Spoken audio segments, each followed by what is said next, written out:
दोस्तों, आपने आसपास बहुत से लोगों को कहते सुना होगा कि भाई मैं तो नेता बनना चाहता हूँ, मुझे राजनीति में उतरना है। हो सकता है कि आप भी उन लोगों में से एक हैं होंगे, जिनका सपना है राजनीति में अपने एक कदम आगे बढ़ाने का। लेकिन उसके लिए हमें किसी पॉलिटिकल पार्टी से जुड़ना होता है। ये तो हम भी सब जानते हैं कि भारत में मल्टी पार्टी सिस्टम, यानी कि यहाँ पर बहुत सारे पॉलिटिकल पार्टीज़ अपनी अलग अलग आइडिया के हिसाब से अपने एक्शन को प्लान आउट करते हैं। साथ ही भारत में नेशनल लेवल, स्टेट लेवल और लोकल लेवल पर बहुत सी पार्टीज़ हैं। लेकिन आज हम इस वीडियो में हम आपके लिए लेकर आए हैं इंडिया की सबसे पॉपुलर पॉलिटिकल पार्टीज़ की जानकारी। तो चलिए आज की वीडियो को शुरू करते हैं। उसके पहले हम जानते हैं कि पॉलिटिकल पार्टीज बनाने के लिए कौन कौन से क्राइटेरिया को पालन करना पड़ता है। ECI इसका मतलब होता है इलेक्शन कमीशन ऑफ इंडिया, यानी कि भारत निर्वाचन योजना चुनाव के उद्देश्य में राजनीतिक दलों में पंजीकरण करता है। राजनीतिक दलों के चुनावी प्रदर्शन के आधार पर राष्ट्रीय या राज्य स्तरीय दलों के रूप में मान्यता प्रदान करता है। अन्य दलों को केवल पंजीकरण गैर मान्यता प्राप्त दलों के रूप में घोषित किया जाता है। इसके बाद जन प्रतिबंधन अभियंती 1951 में इस मध्यम के अनुसार पंजीकरण दल के समय साथ ही राज्य दल या राष्ट्रीय दल के रूप में मान्यता प्राप्त कर सकते हैं। इसके बाद आता है भारतीय पार्टी के प्रकार कौन कौन से होते हैं। तो भारतीय पार्टी के प्रकार राष्ट्रीय दल, राज्य स्तरीय दल, पंजीकरण गौर मान्यता प्राप्त है। अब आती है राष्ट्रीय दल। किसी भी पार्टी में कम से कम 3 राज्यों को लोकसभा के कुल सीटों में से कम 2% सीटें जीती हो, या किसी भी पार्टी को 4 या अधिक राज्यों से राजनीतिक दल के रूप में मान्यता प्राप्त हो, या फिर किसी पार्टी को लोकसभा चुनाव या न्यूनतम 4 राज्यों के विधानसभा चुनाव के कुल वैध मतों का कम से कम 6% मत प्राप्त हो और लोकसभा चुनाव से कम 4 सीटें प्राप्त की हो गई हों। अब आता है राज्य स्तरीय दल, क्षेत्रीय दल।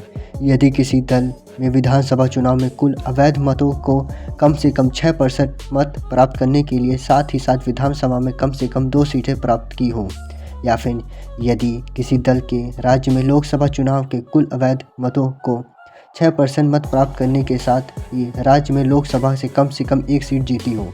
अब यदि किसी दल में विधानसभा चुनाव में कुल सीटों का कम 3% या 3 सीटें से भी अधिक हो उचित हो, या यदि किसी दल में लोकसभा की प्रत्येक सीटें 25 सीटों से कम 1 सीटें जीती हों, या यदि किसी दल में लोकसभा चुनाव या राज्यसभा विधानसभा के चुनाव में कुल अवैध मतों का कम 8% प्राप्त किया गया।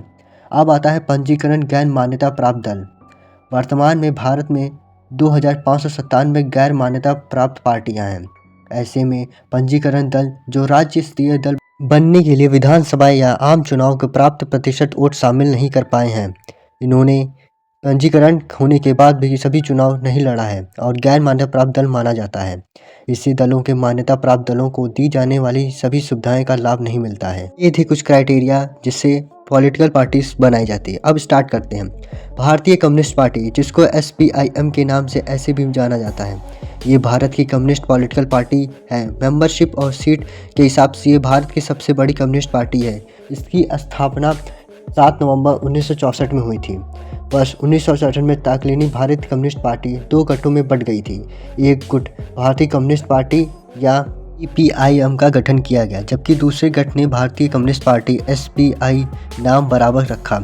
इसका संक्षिप्त नाम CPIM है। इसका चिन्ह होता है हथौड़ा, हंसिया या सितारा। भारतीय जनता पार्टी, इसकी स्थापना 6 अप्रैल 1980 में हुई थी। इसके स्थापक अटल बिहारी वाजपेयी और लाल कृष्ण आडवाणी थे। संक्षिप्त नाम इसका BJP मतलब भाजपा। इसका चिन्ह कमल है और इसके वर्तमान अध्यक्ष APJ नड्डा हैं। BSP यानी कि बहुजन समाज पार्टी, इसकी स्थापना 14 अप्रैल 1984 डॉक्टर भीमराव अम्बेडकर की जयंती पर हुई थी। इसके स्थापक काशीराम थे। इनका संक्षिप्त नाम BSP है। इनका चिन्ह हाथी है और इसकी वर्तमान अध्यक्ष मायावती हैं। आम आदमी पार्टी, इसकी स्थापना 26 नवंबर 2012 में हुई थी। इसके स्थापक अरविंद केजरीवाल हैं। इनका संक्षिप्त नाम AAP है। इनका चिन्ह झाड़ू है और वर्तमान अध्यक्ष अरविंद केजरीवाल हैं। नेशनल पीपल पार्टी, इसकी स्थापना 6 जनवरी 2013 में हुई थी। इसके स्थापक PN संगमा है। संक्षिप्त नाम NPP है। इसका चिन्ह किताब है। वर्तमान अध्यक्ष नारायण संगमा है। दोस्तों, हम सभी जानते हैं कि आज भारतीय जनता पार्टी बहुमत में है। इसका चुनाव चिन्ह कमल का फूल है। BJP को जाने माने लीडर का नाम आता है अटल बिहारी वाजपेयी, माननीय प्रधानमंत्री नरेंद्र मोदी, अमित शाह और योगी आदित्यनाथ। आप किस पार्टी को सपोर्ट करते हैं हमें कमेंट सेक्शन में ज़रूर बताइए। साथ ही ये भी कमेंट करिए कि अगर आपको खुद की पार्टी बनाने का मौका मिले तो आप उसका नाम क्या रखेंगे। वीडियो पसंद आई हो तो लाइक करें और चैनल को सब्सक्राइब करना ना भूलें। मिलते हैं फिर किसी इंटरेस्टिंग टॉपिक के साथ, तब तक के लिए नमस्कार।